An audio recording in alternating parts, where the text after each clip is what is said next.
మిస్సమ్మ, నేను కూడా హారతిస్తా. రా పట్టుకో.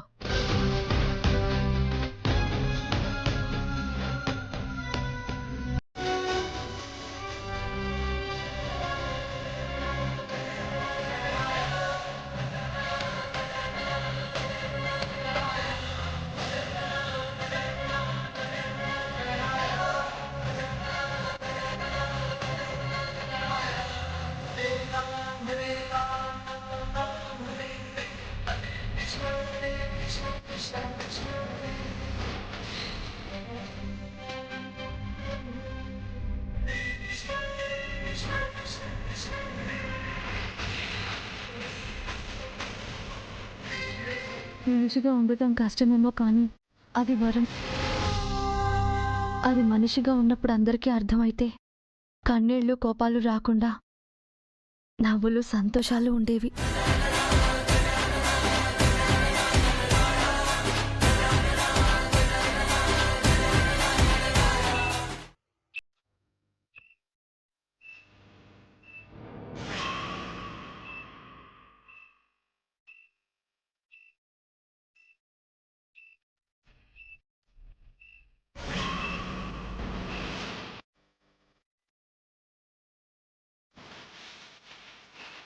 పూజ అయిపోయింది, నేను వెళ్ళి ప్రసాదం తీసుకొస్తాను.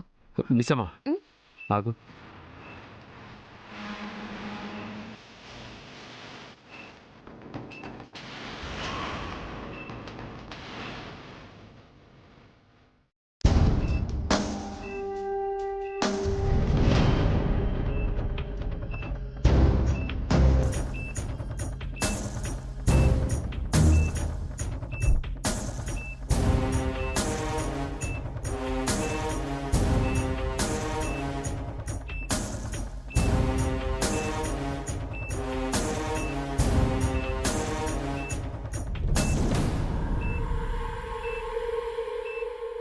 ఏమైందండి?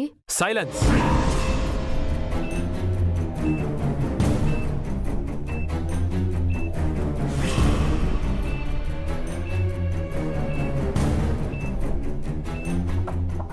ఏమండి అలా వెంటనే? సైలెన్స్.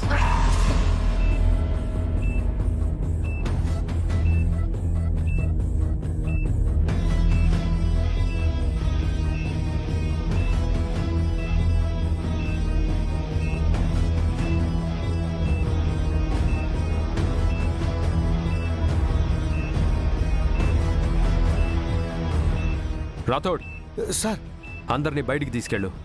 ఏమైంది సార్? విగ్రహంలో ఎవరో బాంబు పెట్టారు.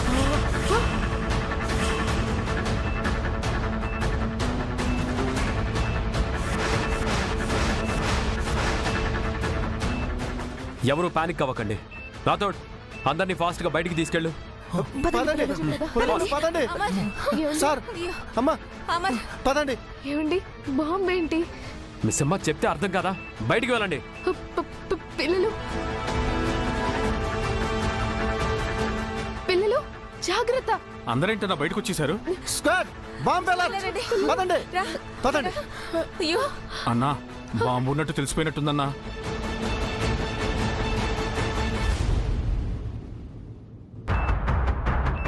ఏమండి? సార్ నేను హెల్ప్ చేయనా? 2 సిజర్స్ తీసుకున్నా. Okay sir.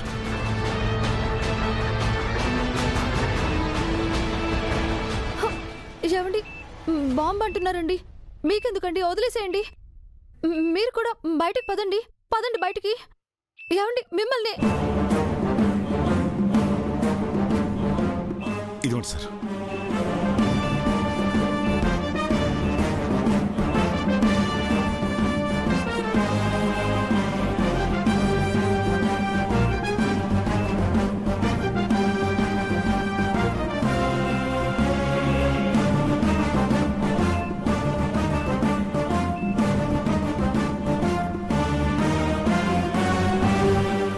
వైరు నేను ఒక వైరు కట్ చేయాలి. Okay sir.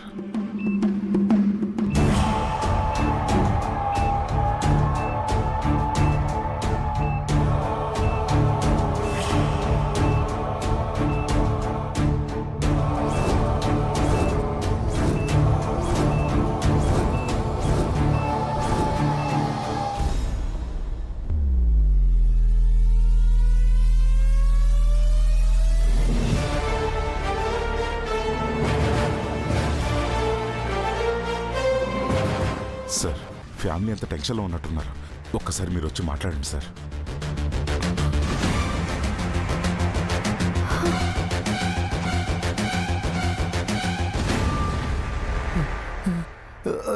ఏమైంది సార్? కంగారు పడాల్సిన పనేం లేదు.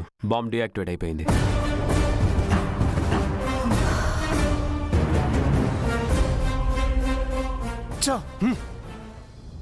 అన్నా ప్లాన్ ఫెయిల్ అయిపోయింది. ఇప్పుడు ఏం చేద్దాం అన్నా? వాళ్ళ సంగతి తర్వాత చూస్తాను. ముందు పోతాం. సరేనా? ఎంత పెద్ద గండం తప్పింది. అమర్ రణవీర్ లేకపోయి ఉంటే ఏం జరిగేదో తలుచుకుంటే భయం వేస్తుంది. అంతా ఆ దేవుడు దయండి. లేకపోతే ఇవాళ మనం ఎవరం బతికి బట్ట కట్టేవాళ్ళం కాదు. థ్యాంక్స్ రణవీర్, నువ్వు ఉండబట్టే ఈజీ అయింది. నా ఫ్యామిలీ కోసం నీ ప్రాణాలకి తెగించి నిలబడ్డావు. చేసిన తప్పును మన్నించే మంచి మనసు ఎంతమందికి ఉంటుంది సార్? అది మీకుంది. మీలాంటి మంచి వాళ్ళకి సాయపడ్డాను. నాకు అదే చాలు సార్. అసలు వినాయక విగ్రహంలోకి బాంబు ఎలా వచ్చింది సార్? అదే నాకు కూడా అర్థం కాలేదు నాతో. మేడం, విగ్రహం ఆ బ్యాక్ సీట్లో పెట్టు. మనోహరి, నువ్వు విగ్రహం నేను చెప్పిన షాప్ నుంచి తెచ్చావా?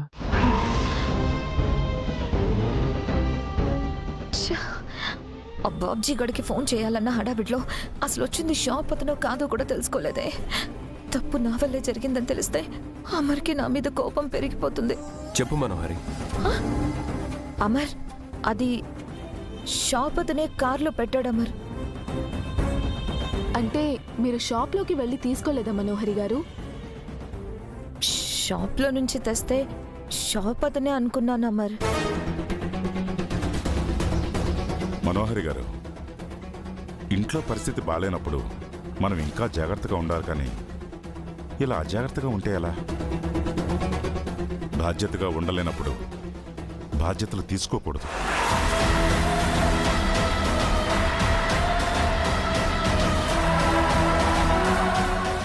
సారీ అమర్, పొరపాటు జరిగిపోయింది.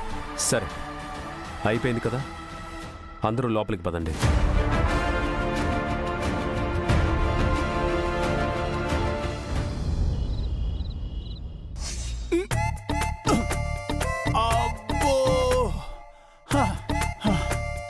ఇటుల ప్రతిదినము యమలోకము నుండి భూలోకమునకు, భూలోకము నుండి యమలోకమునకు తిరుగుట నా వల్ల కావట్లేదు. అసలు ఈ మానవులు గాని మా లోకము వారు గాని అన్నడూ ఇన్నిసార్లు పైకి కిందకి తిరిగిన దాఖలాలు లేవు. నేను ఏ జన్మనందు ఏ పాపము చేసితునో ఈ ఆత్మకు బందీనైతిని. జగన్నాథ, యముండా విచిత్రగుప్తుండా ప్రభు, ఈ కాస్త సమయంలో ఏమైనది ప్రభు? గుప్తా, నీవు పూర్తి చేయవలసిన పని గుర్తు ఉన్నది కదా, లేదా గుర్తు చేయవలెనా? జ్ఞప్తికి లేకపోతే కదా ప్రభు గుర్తు చేయుటకు. నాకు మాత్రం ఈ భూలోకమున ఈ మనుష్యుల మధ్యమున ఉండుట, జీవించుట ప్రీతి అనుకొనుచున్నారా? ఆ బాలిక ఆమోదముతోనే తీసుకురావలెనన్న తమ ఆజ్ఞ వల్ల ఆగితిని తప్ప, లేకుంటే ఆ బాలికను ఎన్నడో మన లోకమునకు తీసుకొచ్చడు వాడను. ఈ పౌర్ణమికి నీకు అవకాశం వచ్చినది కదా. ఈ అవకాశమును సద్వినియోగము చేసుకునేదను ప్రభు. ఎప్పటి వలె ఆ బాలిక ఈ పౌర్ణమికి కూడా వేరొక శరీరమున ప్రవేశించి తనకు నచ్చిన విధముగా చేయుటకు సువర్ణ అవకాశమని అనుకొనుచున్నది. కానీ ఇది తనకు ఆఖరి పౌర్ణమి అని, ఆఖరి అవకాశమని తెలుసుకోలేకపోవచ్చున్నది. ఈ విషయము నాకు విదితమే ప్రభు. ఆ బాలికకు శక్తులు రాకమునుపే బాలికకు అనుమానము రాకుండా ప్రణాళిక వేసి తను కట్టుకున్న కన్న రక్త సంబంధములను విడిచి నా వెంట వచ్చు విధముగా చేయుదును ప్రభు. ఈ విషయం బాలికకు తెలియకూడదు. ఏం జరుగుతుందో అర్థమయ్యే మునుపే బాలికని మన లోకమునకు తీసుకొని వచ్చియ్యము. చిత్తము ప్రభు.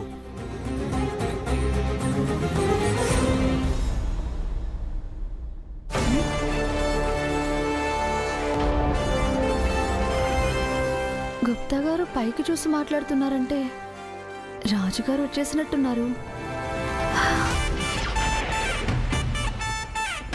రాజుగారు, హలో రాజుగారు, hi hi, hello, how are you? యముండా రాజుగారు, రాజుగారు, హలో. ఓషో, గుప్తా గారు, నేను చెప్పిన హాయ్ రాజుగారికి వినిపించలేదా? అలా మాయమైపోయారేంటి? వినిపించినది కనుకే మాయమైనారు. ఆయన నావలే అమాయకులు కాదు, తెలివైన వారు. అబ్బో, గ్యాప్ రాగానే మనిషి మాట బాగానే మారింది. ఆయన ఏంటి మీరిద్దరూ మీటింగ్ పెట్టారు? నన్ను పైకి తీసుకెళ్లే ప్లాన్ ఏమైనా చేశారా?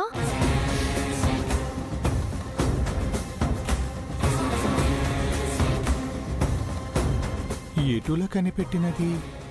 నా మాటలు కాని వినినదా? గుప్తా గారు, అంతగా ఆలోచించకండి. మీరు మాట్లాడుకుంది నేనేం వినలేదు, ఊరికే అన్నానంతే. నీకు మేము ఎంత చులకనైపోయితే బాలిక. అయినను మేము నీ గురించి మాట్లాడుకున్నాడు తప్ప మాకు వేరే మాటలు లేవనుకుంటివా? ఆ, ఆ? అవును, ఏమిటి ఇల్లంతా ప్రశాంతముగా ఉన్నది? మీరు లేరు కదా. నీ పిల్ల పిచ్చుకలు నిద్రించుచున్నారా అని అడుగుచున్నాను. మిస్ అమ్మ పడుకోబెడుతుంది. ఆ, అసలు ఇవాళ ఏమైందో తెలుసా?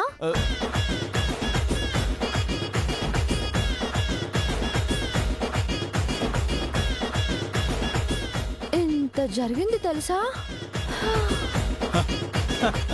ఈ పేలుడు పదార్థమునే భరించిన వాడు ఆ పేలుడు పదార్థమును ఆపలేడా?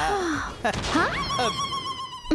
అయినా మీరెందుకు విజయవాడ కోదాడ బస్లాగా ఎప్పుడూ పైకి కిందికి తిరుగుతూ ఉంటారు? ఒక చోటు ఉండొచ్చు కదా. ఇకపై అలా వెళ్ళు వచ్చే అవకాశం ఉండదులే బాలిక. ఆహా, అంటే ఇకపై నేనెక్కడే నీ చెంతనే ఉండేదనని చెప్పుచుంటిని. ఓ, సరే సరే రండి, మీతో చాలా విషయాలు మాట్లాడాలి, రండి. అటులనే అటులనే.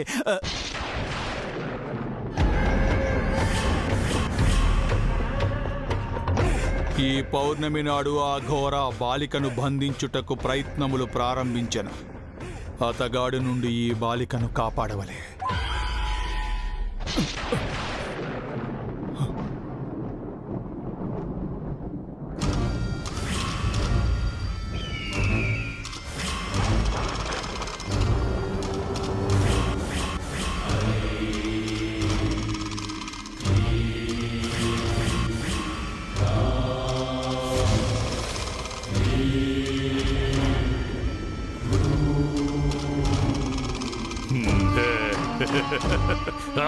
దేవా,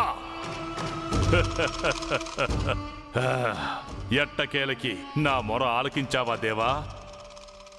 నా పూజలకి ఫలితాన్నిచ్చావా? ఈ భక్తుణ్ణి కనికరించావా? దేవా దేవా, ఈసారి గెలుస్తా దేవా. ఈ పౌర్ణమి నాడు ఆ ఆత్మను బంధించి ఈ పౌర్ణమిని అమావాస్యగా మారుస్తాను దేవా. అది అంత సులభం కాదు ఘోరా. నువ్వు ఆత్మని మాత్రమే ఓడిస్తే సరిపోదు, ఆ యమలోక వాసులను కూడా ఓడించాలి. ఎలా అయితే నువ్వు గెలవాలని పరితపించుచున్నావో అలానే వాళ్ళు ప్రయత్నాలు చేయబోతున్నారు. ఈ ఘోర ముందు ఎవరు నిలబడినా వాడికి దక్కేది చావే. నాకు పోటీకొస్తే మిగిలేది వాడి ఓటమే. ఈసారి పొరపాటు జరగదు దేవా. ఆత్మ బందీ కాకుండా పోదు. ఆత్మ ఈసారి నా ఉచ్చు నుంచి తప్పించుకోలేదు దేవా. ఆ ఆత్మని బంధించడం, శక్తుల్ని పొంది ఈ లోకాధిపతినవుతా.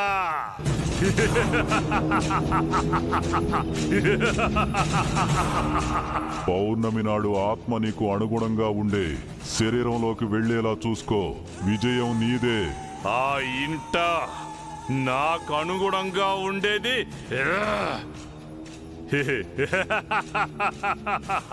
ఆ మనోహరినే.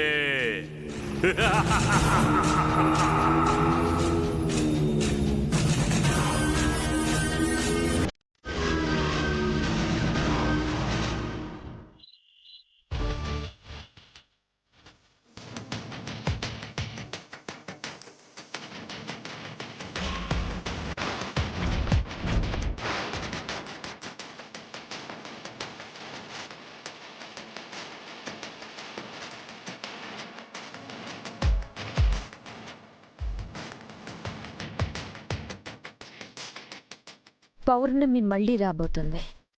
అంటే నీకు శక్తులు వస్తాయి. నన్ను ఇంట్లో నుంచి అమర్ లైఫ్లో నుంచి పంపించడానికి ప్రయత్నాలు మొదలు పెడతావు.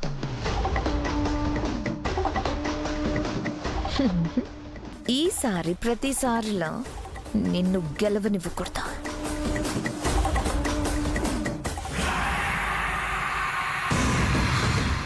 వెంటనే గౌరాతో మాట్లాడాలి. ఎలా అయినా నిన్ను ఆపాలి. నువ్వు ఈ ఇంటికి దూరం అయ్యేలా చేయాలి. ఈసారి నిన్ను వదలన అరుంధతి. మనోహరి మనోహరి మనోహరి మనోహరి మనోహరి.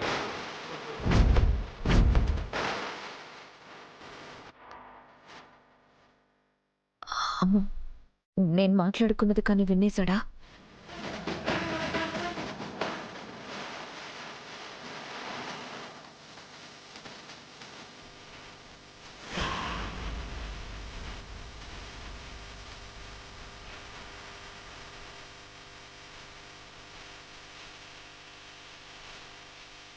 అరుంధతిని వదలనని ఎందుకన్నావు? చెప్పు మనోహరి. అరుంధతి గురించి ఆ క్యాలెండర్ చూస్తూ ఏం మాట్లాడుతున్నావు?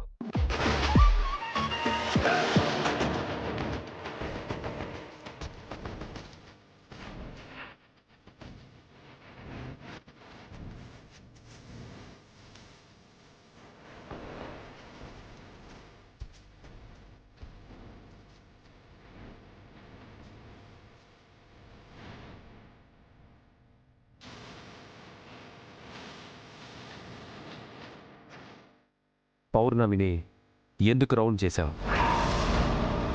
మనోహరి అడుగుతుంది నిన్నే, చెప్పు. అంటే అమర్, అది ఒక స్వామీజీని కనుక్కుంటే పౌర్ణమి నాడు అమ్మవారికి గుడిలో పూజ చేపిస్తే చనిపోయిన వాళ్ళ ఆత్మ శాంతి కలుగుతుందని చెప్పారు. అందుకొని మర్చిపోతానేమో అని గుర్తు కోసం మార్క్ చేసుకున్నాను. మరి వదలనని ఎందుకన్నావు? అది అంటే ఆరు నన్ను ఒంటరిదాన్ని చేసి వెళ్ళిపోయింది కదా. అయినా కూడా నేను వదలను. ఆఖరి దాకా నీకోసం కూడా నేను బ్రతికుంటానని అంటున్నాను అమర్, అంతే.